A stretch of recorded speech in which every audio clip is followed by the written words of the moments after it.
नमस्कार सर्व स्वामी भक्तांना. श्री स्वामी समर्थ. तुमचं स्वागत आहे माझ्या चॅनलमध्ये soul journey with Shri Swami Samarth. तर सगळ्यात पहिला जो संदेश आहे स्वामींचा तो हा आहे की ह्या जन्मात या लाईफटाईममध्ये ना तुम्हाला कोणाचं प्रेम भेटो ना भेटो, पण तुम्हाला ना स्वामींचा आशीर्वाद, स्वामींची कृपा आणि स्वामींचं भरभरून प्रेम ह्या जन्मात तुम्हाला भेटणार आहे. आणि ते तुम्ही कसं बघाल की म्हणजे कुठली कामं रखडलेली आहेत ती अचानक मार्गी लागू लागतील. तुमचं मन एकदम बेचैन होतं तर अचानक ते शांतीकडे वळेल. आणि खूप साऱ्या गोष्टींमध्ये तुम्हाला खूप अडचणी आल्या आहेत आयुष्यात, तर त्यामध्ये तुम्हाला कुठे ना कुठे परिवर्तन किंवा एक वाट दिसल्यासारखी वाटेल. तर हे सगळं कशामुळे होणार आहे? कारण स्वामींचं तुमच्यावरती प्रेम आहे, स्वामींचं तुमच्यावरती कृपा आशीर्वाद आहे, म्हणून या सगळ्या गोष्टी होणार आहेत. नकळतपणे तुम्हाला कळणारसुद्धा नाही, पण नंतर त्या गोष्टीची जाणीव तुम्हाला होत जाईल की हे फक्त तुमचेच कर्म नाही आहेत, तर ही शक्ती जी आहे ती तुमच्या पाठीशी आहे, म्हणून या सगळ्या गोष्टी घडत आहेत तुमच्या आयुष्यात. त्यानंतर मग बघा, ह्याच जन्मात आहे ना, तुम्ही या लाईफटाईममध्ये आहे ना ज्या काही नकारात्मक गोष्टींकडे वळला आहात किंवा होता, किंवा मग तुम्ही नकळत वळता. जर तुम्हाला कुठली वाईट सवय, लेट उठलं जातं खूप जास्ती लेट, किंवा काही एक डिसिप्लिन नाही आहे लाईफमध्ये, तर तिथेही ना तुम्हाला आता एक शिस्तपणा तुमच्या अंगी बाळगायचा आहे. त्यानंतर जे तुम्ही संयम ठेवलं आहेत ना या जन्मात, जे काही धीर तुम्ही दाखवला आहेत, त्यातूनच ना तुम्हाला यश प्राप्त होणार आहे. आणि हे छोटं मोठं यश नसणार आहे. तर यश बघा, यश हे नेहमी पैशाला धरून चालू नका.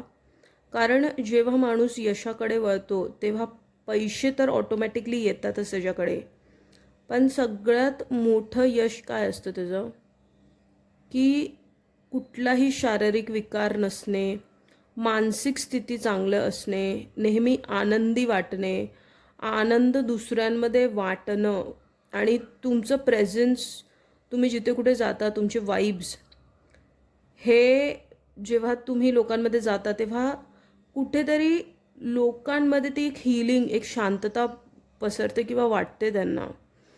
तर हे काय तुम्ही आयुष्यात गेन करणार आहात किंवा अचीव करणार आहात, तर हे धनापेक्षा पण ही मोठी तुमची पुंजी असणार आहे ह्या जन्माची, जी तुम्ही साठवणार आहात. त्याबरोबर बघा, सुख समृद्ध जीवन तर तुम्ही जगणारच आहात, आणि कुठे ना तुम्ही बॅलन्समध्ये येत चाललेला आहात आता. हे जे तुम्ही संयम दाखवत आहात किंवा इतकं काही जर तुम्ही बघितलं आहे आयुष्यात, किंवा तुम्हाला असं वाटलं आहे की खूप साऱ्या उथलपुथल म्हणजे काय की अडचणींमधून तुम्ही गेला आहात, तर आता तुम्ही एक शांततेत म्हणजे शांत श्वास घेऊ शकाल. जी काही लढाई तुम्ही लढत पण आहात आतल्या आतच, बघा जरुरी नाही की ती लढाई फक्त बाहेरूनच माणूस लढत असतो. सगळ्यात मोठी लढाई कलियुगमध्ये माणूस आपल्या आतल्या विकारांबरोबर लढतोय. कारण हे त्रेता किंवा द्वापर युग नाही आहे जिथे असुर असलीमध्ये होते. असुर आपल्या आतमध्येच आहेत आता. तर पॉझिटिव्हिटी पण आपल्या आतच आहे, नेगेटिव्हिटी पण आपल्या आतच आहे. सकारात्मकता आणि नकारात्मकता आपल्यामध्येच आहे. राम रावण दोन्ही आपल्यामध्येच आहेत.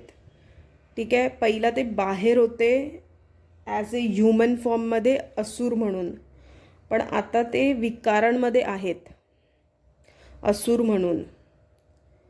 तर तुम्हाला ठरवायचं आहे की तुम्हाला नकारात्मकतेकडे वळायचं आहे की सकारात्मकतेकडे वळायचं आहे. स्वामी तुम्हाला नेहमी सकारात्मकतेकडे वळवणार, पण जर तुम्ही डोळ्याला पट्टी बांधल्यासारखं केलं आणि स्वामी जे तुम्हाला सांगतात किंवा दाखवतात किंवा घडवत आहेत त्याकडे जर तुम्ही दुर्लक्ष केलं तर मग कुठे ना कुठे तुम्हाला ह्याचा पश्चाताप होईल पुढे जाऊन की का नाही तेव्हा तुम्ही गोष्टी समजल्यात. तर म्हणून आत्तापासूनच तुम्हाला एक अशा वळणावरती स्वामी घेऊन चालले आहेत जिथे तुम्ही आयुष्य तुमचं घडवूही शकता बिघडूही शकता. तर तुमच्या हातात आहे. स्वामी फक्त तुम्हाला मार्ग दाखवण्याचा प्रयत्न करतील. चालायचं तुम्हालाच आहे